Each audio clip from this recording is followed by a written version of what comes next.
देखिए, एक अजीब और गरीब घटना सामने आई है। एक पीड़ित है परिवार, जो कि बाप-बेटे हैं। उनको कुछ दबंग लोग आए दिन टॉर्चर करते हैं और उन्हें झूठे केस में फँसाना चाहते हैं। तो मैं उनसे बात करूँगा कि पूरा मामला है क्या? क्या नाम है आपका? काम से वो क्या घटना घटी है आपके साथ? घटना यह है कि पहले ये हमारे जो है ना आए तो हमने करीबन यहाँ से जाओ कौन आया था? सारे क्या नाम है उनके? राजू और विजेंद्र कहाँ के रहने वाले हैं ये? लोया बादशाहपुर। बाके बाद में ये पहुँचे नगला मानंद थाना कौन सा लगता है? थाना ओछा फिर क्या हुआ आगे? एटा वो मैनपुरी। बाके बाद में ये हम इनके जैसे का है हमारे मैया शुरू इनके पिताजी ख़त्म हो गए। उनने बुलाए कि एक दो का ख़त्म हो गए हैं, आप आ जाओ, ये तो आ रही हैं, कोई भी इन्हें देख लो। जी, फिर क्या हुआ? फिर हम पहुँचे 1 बजे के 3 बजे करीब। जी, तो इनने कहे कि इनका दाज क्रिया आप करो। तो हमने कही कि हम नहीं करेंगे। क्यों उनके बेटे नहीं थे क्या? तो कि मैंने कि उनको बुलाओ। उनके बेटे नहीं थे क्या? बेटे है कहाँ थे बेटे? वे लड़की लेके भाग गई। लड़की कहाँ की लेके भागे थे? उन्हीं की गाँव की? हाँ नगरा मानंद की। जी, फिर क्या हुआ आगे? तो किन्ने कही कि इनको मैंने कि इनको बुलाओ उन लड़के को कि बे आ रहे नहीं है। तो मैंने कि हम क्या करें। तो मैंने बुलाई, हम आ गए। जी, आपको किसने बुलाया था?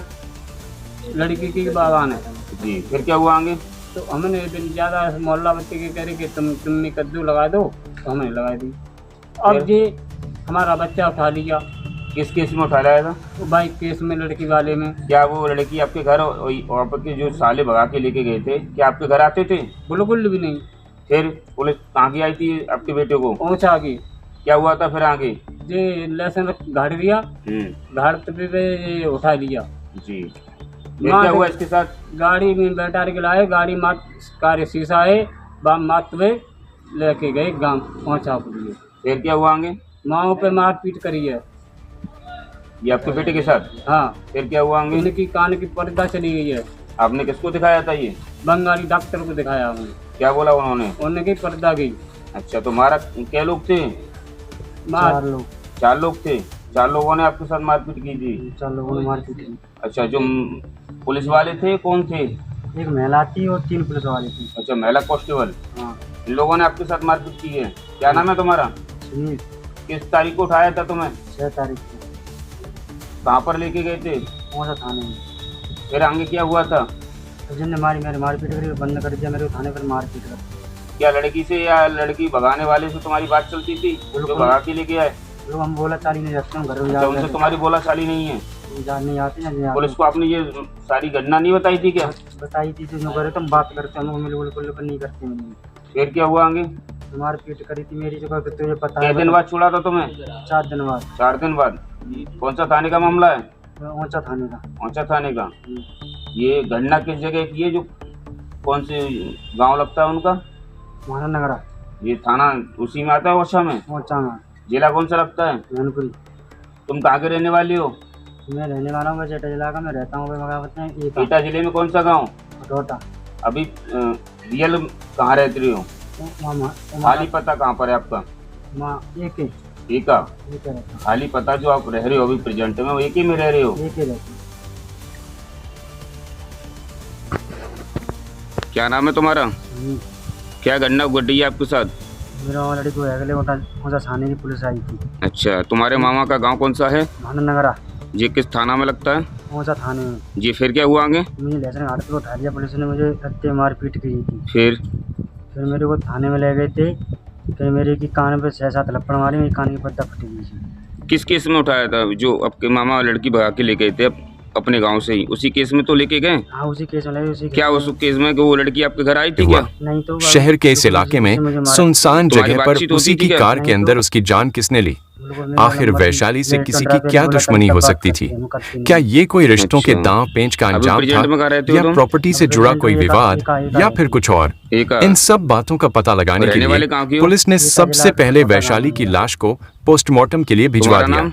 साथ ही उसके पति हरेश से पूछताछ करनी शुरू कर दी। लेकिन इस मामले में हरेश से पूछताछ करने पर पुलिस को ज्यादा कुछ जानकारी नहीं मिली, क्योंकि हरेश ने भी पुलिस को सिर्फ इतना ही बताया था कि शनिवार को वैशाली किसी से मिलने जाने की बात कहकर घर से निकली थी, लेकिन वो कहाँ जा रही है और किससे मिलने जा रही है इसके बारे में वैशाली ने उसे भी कुछ नहीं बताया था। इसलिए उसे भी इस बात का कोई अंदाजा नहीं था कि वैशाली अपनी जिंदगी के आखिरी समय में किसके साथ थी। इधर पुलिस को हरेश के बयान और उसके बातचीत करने के अंदाज से इस बात का एहसास हो चुका था कि हरेश उनसे कुछ भी छुपाने की कोशिश नहीं कर रहा है। इसलिए शुरुआती पूछताछ के बाद ही वैशाली के पति हरेश को पुलिस ने क्लीन चिट दे दी, यानी अब हरेश शक के दायरे से बाहर हो चुका था। लेकिन ऐसे में पुलिस के सामने चुनौती ये थी कि आखिर वैशाली के कातिलों तक कैसे पहुंचा जाए। जांच को आगे बढ़ाने के लिए वलसाड़ पुलिस ने टेक्निकल सर्विलांस के साथ साथ 8 अलग-अलग पुलिस टीमें बनाई, जिन्हें उनके हिस्से का काम सौंप दिया गया। पुलिस ने सबसे पहले वैशाली के मोबाइल फोन की कॉल डिटेल्स निकलवाई, साथ ही वैशाली के घर से लेकर मौकाए वारदात वाली जगह तक उस पूरे रूट के सीसीटीवी फुटेज को भी खंगालना शुरू किया गया। और इस कोशिश में 2 सुराग भी पुलिस के हाथ लगे। पहला ये, पुलिस ने वैशाली की कॉल डिटेल में पाया कि वैशाली ने अपने घर से निकलने से पहले और निकलने के बाद भी किसी बबीता कौशिक नाम की महिला से बात की थी। और दूसरा ये कि मौकाए वारदात के आसपास के सीसीटीवी कैमरों में भी 27 अगस्त की शाम को बबीता कौशिक ही कई जगह पर नजर आई थी।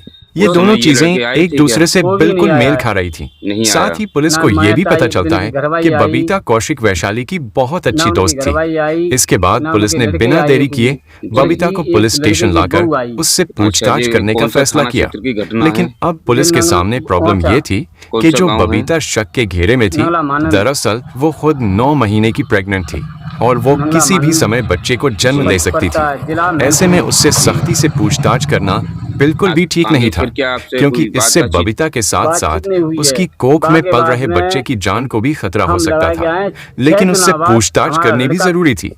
इसके लिए पुलिस ने एक मेडिकल ऑफिसर को बुलाकर उसकी मौजूदगी में बबीता से पूछताछ करनी शुरू की। हालांकि पुलिस को बबीता के खिलाफ मिले सबूतों के साथ साथ उसकी बॉडी लैंग्वेज को देखकर भी लग रहा था कि इस कत्ल में बबीता का कुछ ना कुछ हाथ तो जरूर है।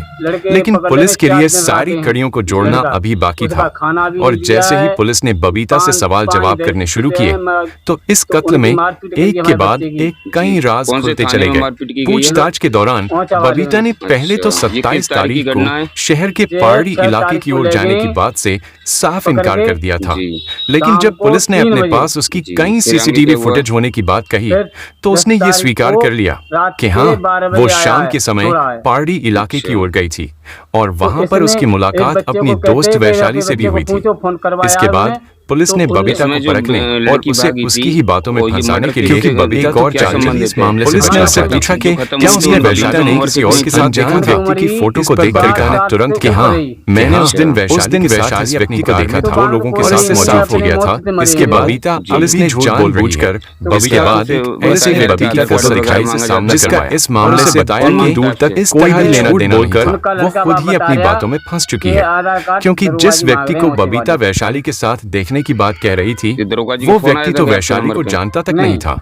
इसके बाद थोड़ी